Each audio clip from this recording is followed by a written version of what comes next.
আসসালামু আলাইকুম, আপনাদের সকলকে স্বাগতম জানাচ্ছি বিগিনার টু অ্যাডভান্স CTF সিরিজে। আজকে এই ভিডিওতে আমরা যে বিষয়টা নিয়ে আলোচনা করব সেটা হচ্ছে আমরা আননোন হ্যাশ কিভাবে ডিটেক্ট করতে পারি এবং আমরা যাচাই করতে পারি যে এই হ্যাশটা কোন অ্যালগরিদম দিয়ে তৈরি করা হয়েছিল। ওকে, সেজন্য আমরা যে কাজটা করব, আমরা এখানে হ্যাশ আইডি নিয়ে শিখব যে হ্যাশ আইডির সাহায্যে কিভাবে আমরা যাচাই করতে পারি যে একটা হ্যাশ কোন অ্যালগরিদম দিয়ে তৈরি করা হয়েছিল। তারপর আমরা হ্যাশ আইডেন্টিফায়ার দেখবো, হাইটি দেখবো এবং হ্যাশ অ্যানালাইজার দেখবো। ওকে, তো একটা হ্যাশ কোন অ্যালগরিদম দিয়ে তৈরি করা হয়েছিল সেই বিষয়টা জানা খুব বেশি ইম্পর্টেন্ট, কারণ এর মাধ্যমে খুব সহজে আমরা একটা হ্যাশকে ক্র্যাক করতে পারবো। ওকে, তো সেই জন্য আমরা প্রথমে হ্যাশ আইডি সম্পর্কে জানবো, এই জন্য চলে যাবো আমাদের টার্মিনালে। ওকে, দেন আমরা দেব হ্যাশ আইডি কমান্ড। ওকে, হ্যাশ আইডি কমান্ড দেওয়ার পর আমাদেরকে যে কাজটা করতে হবে, আমাদের টার্গেট যে হ্যাশ আছে সেটা আমাদেরকে বলে দিতে হবে। তো সেই জন্য আমি এটা কপি করে নিলাম। ওকে, দেন আমি এটা পেস্ট করে দেব। দেন যখন আমি এটাকে এন্টার ক্লিক করব, তারপরে বলে দিবেন যে এটা কোন ধরনের হ্যাশ হতে পারে।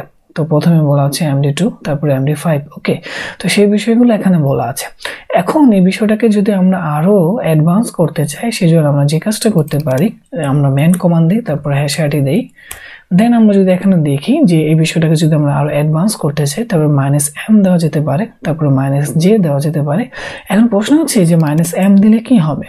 -m দিলে যে বিষয়টা দাঁড়াবে, আমরা যখন হ্যাশ ক্যাট ব্যবহার করে একটা হ্যাশকে ক্র্যাক করতে চাই, তখন কিন্তু আমাদেরকে মোড দিতে হয়, তাই না?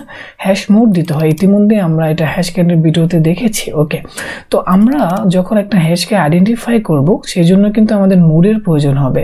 আমরা যখন -m দেব, তখন হ্যাশ আইডি আমাদেরকে বলে দিবে যে এই হ্যাশটা হ্যাশ ক্যাটে আমরা কত মোড ব্যবহার করতে পারি। ওকে, যেমন আমরা যে কমান্ডটা দিয়েছি ইতিমধ্যে, সেটা যদি আমরা আবার দেই, তাহলে বিষয়টা এমন করে যদি দেই, তাহলে সেটা বলে দিবে যে MD5 হ্যাশ মোড কত ব্যবহার করতে হবে। MD5 এর ক্ষেত্রে হ্যাশ মোড ব্যবহার করতে হবে 0। যখন আমরা হ্যাশ ক্যাট দিয়ে এই যে MD5টা হবে, এটাকে যখন আমরা ক্র্যাক করতে চাইবো, তখন আমরা হ্যাশ ক্যাট দিয়ে যখন এটা করব, তখন আমরা যে কাজটা করব, আমরা দেব -m0, কারণ হচ্ছে আমাদেরকে এখানে বলা হচ্ছে যে হ্যাশ ক্যাটের জন্য আমাদের মোড ইউজ করতে হবে 0। ওকে, তো তারপরে আমরা যে কাজটা করতে পারি, আমরা জানি যে জন দা রিভার দিয়ে আবার হ্যাশ ক্র্যাক করা যায়, তাই না? তো সেই জন্য আমাদের কি করতে হবে, আমাদেরকে এখানে হ্যাশ আইডিতে দিয়ে দিতে হবে -j। তখন কি হবে, তখন বলে দিবেন যে এই যে হ্যাশটা আছে, সেই হ্যাশের জন্য আমরা জন দা রিভারে কোন ফরম্যাট ইউজ করব। যেমন MD5 যেহেতু এটা, সেই জন্য আমরা জন দা রিভার ইউজ করব। জন দা রিভার এর জন্য এখানে বলা আছে জন দা রিভার ফরম্যাট ইউজ করতে হবে র -MD5। ওকে, তো এটা হচ্ছে মূলত হ্যাশ আইডির ব্যবহার। তো হ্যাশ আইডি খুব বেশি ইম্পর্টেন্ট, কারণ এটার সাহায্যে আমরা যে কোনো হ্যাশ আইডেন্টিফাই করতে পারি। ওকে, এখন আমরা হাইতি সম্পর্কে জানবো। তো হাইতি আমার কাছে ফেভারিট, এর পিছনে কারণটা কি আপনারা নিজেরাই বুঝতে পারবেন। ওকে, তো প্রথমে আমাদের যে কাজটা করতে হবে, হাইতি আমাদের ইনস্টল করে নিতে হবে। এর জন্য আমাদেরকে এই কমান্ডটা দিতে হবে, কপি করে নিয়ে আমাদের যে কাজটা করতে হবে, যে আমাদের টার্মিনালে পেস্ট করে দিতে হবে।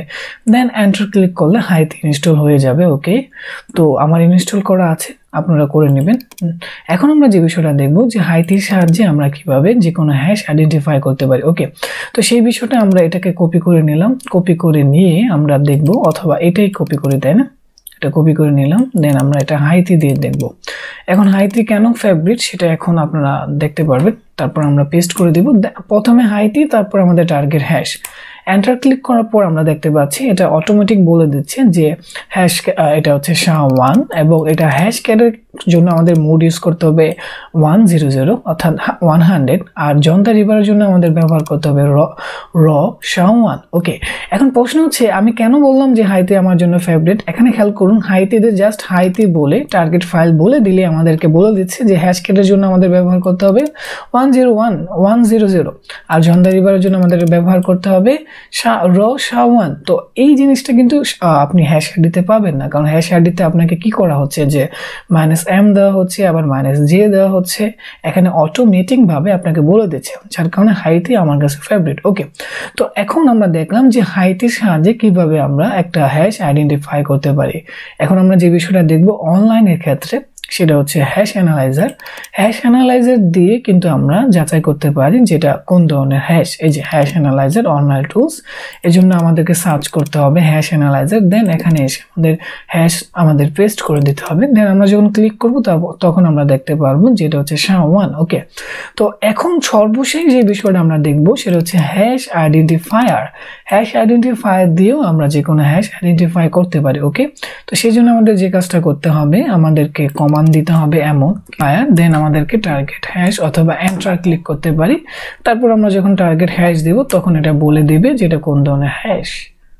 ওকে, তো আমরা দেখতে পাচ্ছি সেটা বলে দিল যে পসিবল হ্যাশ হচ্ছে SHA-1। ওকে, ভিডিওতে আমরা যে বিষয়টা দেখলাম যে আমরা এই টুলসগুলোর সাহায্যে কিভাবে হ্যাশ আইডেন্টিফাই করতে পারি। ওকে, তো আমার কাছে ফেভারিট হচ্ছে হাইতি, আপনাদের কাছে কোনটা ফেভারিট সেটা অবশ্যই কমেন্টের মাধ্যমে জানাবেন। ওকে, যদি আপনাদের কাছে আমাদের ভিডিও ভালো লেগে থাকে তাহলে অবশ্যই আমাদের চ্যানেলটি সাবস্ক্রাইব করে আমাদের সাথেই থাকবেন। আসসালামু আলাইকুম।